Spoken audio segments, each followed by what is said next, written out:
ईमानदार मिठाई वाला। एक गांव में महेश नाम का एक हलवाई रहता था।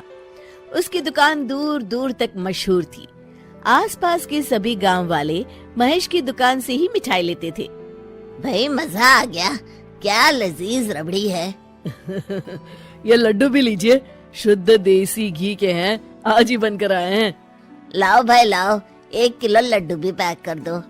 महेश का एक बेटा था रवि। रवि ने पढ़ाई छोड़ दी थी और वो दिन भर घर में ही बैठा रहता था। उठ बेटा रवि, आज मेरे साथ दुकान पर चल। मैं वहाँ क्या करूँगा पापा? अरे दुकानदारी सीख बेटा, आगे चलकर ये सब तुझे ही तो संभालना है। मुझे ये सब कुछ नहीं संभालना। मैं वीडियो गेम खेलूंगा, फिर दोस्तों के साथ बाहर जाऊंगा। हे भगवान, इसे थोड़ी अक्ल दे दो। ऐसे ही चलता रहा तो आगे न जाने इसका क्या होगा। महेश बड़बड़ाता हुआ दुकान चला जाता है। दुकान पर ओ घसीटाराम, मुझे थोड़े चक्कर आ रहे हैं, जरा पानी तो लाना। जी जी मालिक। सुन, मैं घर जा रहा हूँ, आज दुकान तू संभाल ले। जैसा आप कहे मालिक। महेश बिस्तर पर लेटा है। आपको बहुत तेज बुखार है, 1 हफ्ते बेड रेस्ट करनी होगी और ये दवाइयाँ लेनी होगी। हाय राम, ये क्या हो गया आपको? मैं तो 1 हफ्ते में ठीक हो जाऊंगा, पर दुकान कौन संभालेगा? आप फिक्र ना कीजिए जी, मैं रवि को समझाकर दुकान भेज दूंगी। आप बस जल्दी से अच्छे हो जाइए जी। अगले दिन रवि दुकान पर पहुंचता है। आइए आइए मालिक, मैं आप ही का इंतजार कर रहा था। क्यों? ये मेरी दुकान है, मैं जब जी चाहे आऊँ। तुम लोग सुबह से आकर काम पर लग जाया करो, समझे?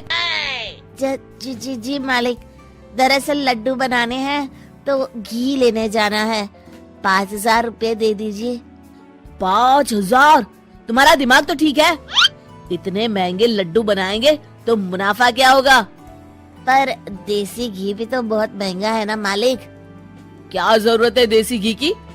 डालडा ले आओ। पर मालिक। मुझसे बहस मत करो, जितना कहा गया है करो। और क्या क्या बन रहा है? मावे की बर्फी मालिक। मावा मावा मावा, हाँ। तभी उसकी नजर एक डब्बे पर पड़ती है। ये क्या है? ये रवा है मालिक। एक काम करो, हर 1 किलो मावा में 200 ग्राम रवा मिला दो। पर बर्फी का स्वाद बिगड़ जाएगा मालिक। जितना कहा है करो, अब जाओ यहाँ से। अगले दिन।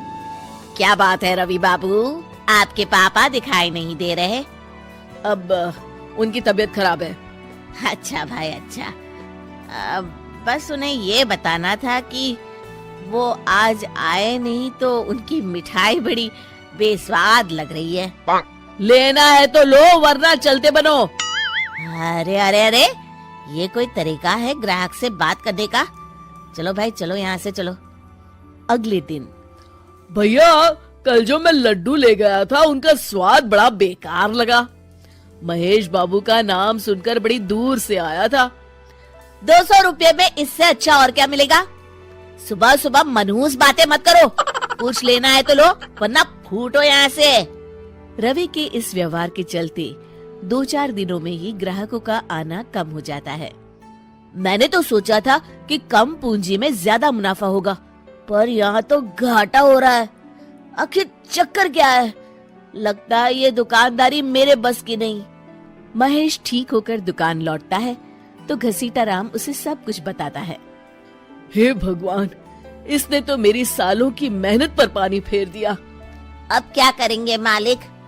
कुछ नहीं, सबसे पहले तुम पहले की तरह शुद्ध और अच्छी मिठाइयाँ बनाओ और मुझे गांव के उन सब लोगों के नाम बताओ जिनसे रवि ने बदतमीजी की।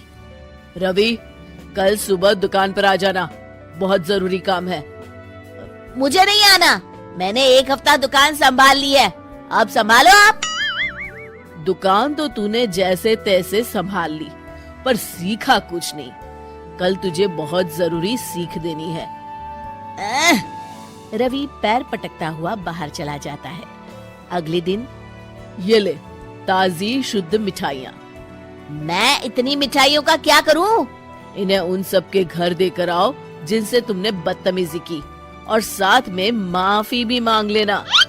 अरे पर मैंने तो सिर्फ उन्हें। बेटा, घर आया मेहमान और दुकान पर आया ग्राहक भगवान के समान होता है। अब तू जल्दी जा और कल से कमाल देखना। रवि उन सभी 4-5 लोगों के यहाँ जाकर मिठाई देता है और माफी मांगता है। अगले दिन दुकान पर ग्राहकों की भीड़ लग जाती है। मान गए महेश बाबू, आपने तो आते ही घर तक मिठाई भिजवा दी। बस मेरे बेटे की गुस्ताखी को माफ कर देना भाई, उसमें अब तक बचपना है। हाँ हाँ, आपके लड्डू के बदले हर चीज की माफी है। भाई आज तो मेरे पड़ोसी भी आपकी उदारता देख के दंग रह गए। इतनी बड़ी दुकान के मालिक का बेटा घर तक माफी मांगने आया। भाई रिश्ते निभाना तो कहीं आपसे सीखे। बस आप लोगों की दया है। ताजी रसमलाई आई है, लेंगे आप? हाँ भाई हाँ, 200 ग्राम पैक कर दो। शिक्षा, सफलता पाने के लिए ईमानदार और विनम्र होना बहुत जरूरी है।